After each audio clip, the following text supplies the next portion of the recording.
Can I help you? What the is up with Trump always chickening out on tariffs?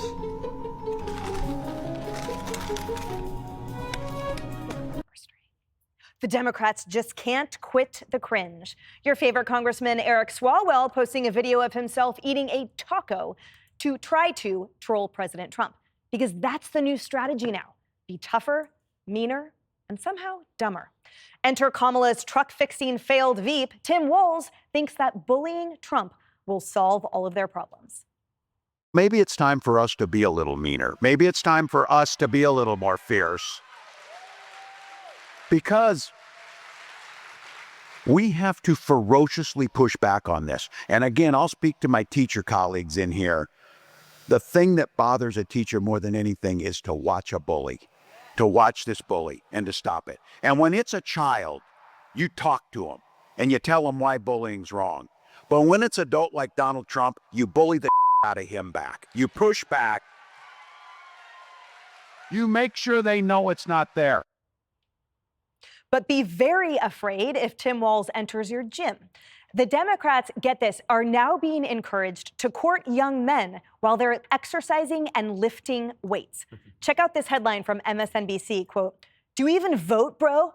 Democrats should look for new voters at the gym." Oh, Harold, please make sense of this strategy because at first blush, it just looks like utter nonsense. It's because it is. When I hear Governor Walz and I hear some Democrats, a lot of other Democrats talking, it's almost like fingernail scratching on chalkboard, not just the way they sound, but what they're saying also. I think everyone has to take a step back in the party.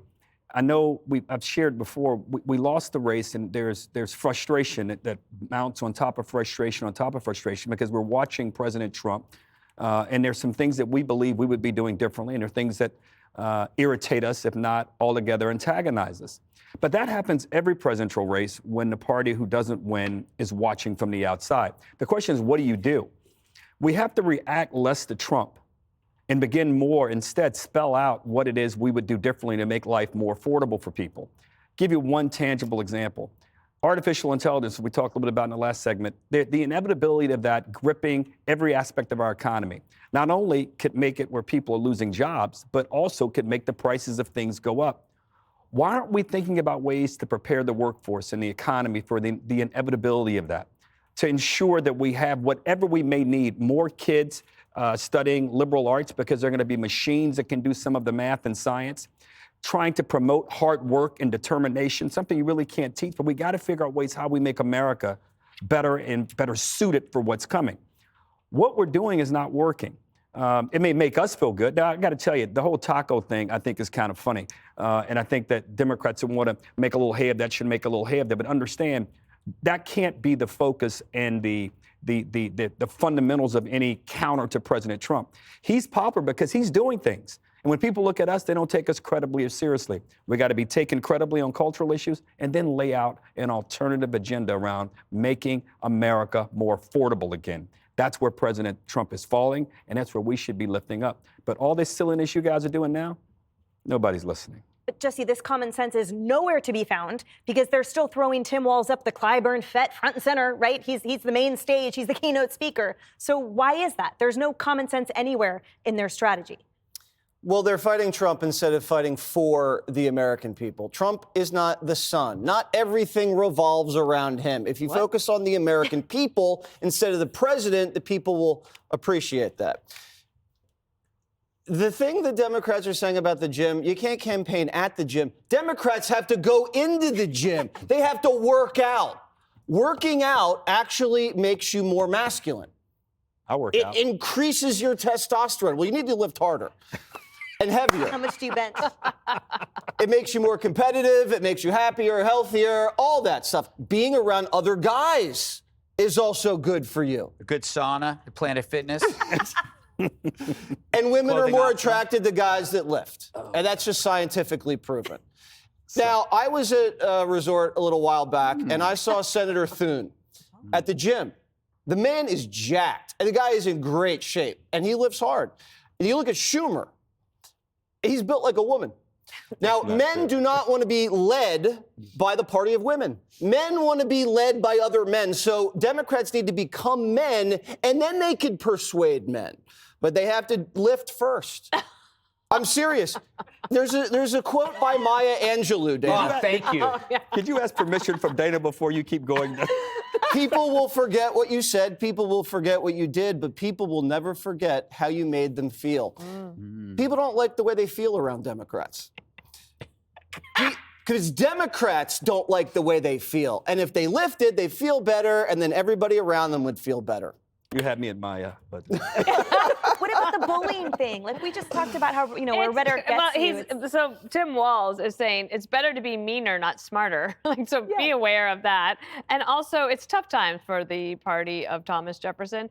In today's news roundup that we got this morning, the losing candidates from the Democratic ticket were given profiles in the national newspapers about their future political ambitions. And yet their political stock continues to go down. Walz himself said, I was a terrible candidate.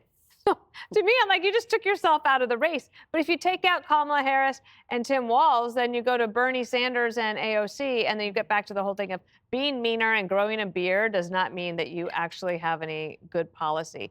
I learned something today that I didn't know. Way back when the Tea Party first started, Speaker Boehner told his members to go there, sit in the back, and listen. And it seems to me if the Democrats could find a way to do that, maybe it's at the gym, it would help them. The thing is, Greg, what they're doing is so performative. Like it's all social media centered. That talk about there's been no greater chasm between them and their constituents, I argue, than now when the Democrats are just chasing likes rather than chasing any kind of actual support. That's a very good point, Emily. I just want to point out that we like tacos. That's why this doesn't work. We like tacos. Right. Swalwell should have been doing Chinese food. I don't get it. I mean, his chopstick was found in a wonton. Come on, buddy. By the way, Tim Walz is a clown in search of a circus because the Dems' big top collapsed, and now he's just like a weird older guy. And when you get older, and I'm getting there, I'm still in my 40s, you should have a little bit of wisdom. People want to have what you have. There should be some age-related growth, but when you see him, he's kind of like a sloppy, impulsive baby.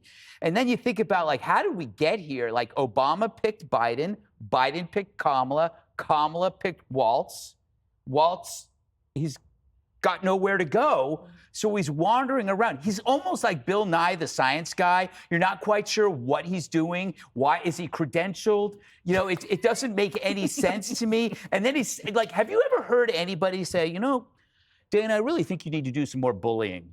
Has anybody ever said that as a strategy? And you made the right point. It's like, you're out of bullets when you resort to bullying. It's like, hey, that's our strategy. We got to bully. How could you get any meaner towards Trump than you were? I mean, you called him Hitler. You called him an existential threat. I'm sorry, what's left? As for the gym, once again, something is only good if it has political value. Before, remember when you went there was that whole trend of like going to the gym and fitness was racist or white privilege, and adherence to any kind of standards was seen as oppressive. Like, what's wrong with being plus size?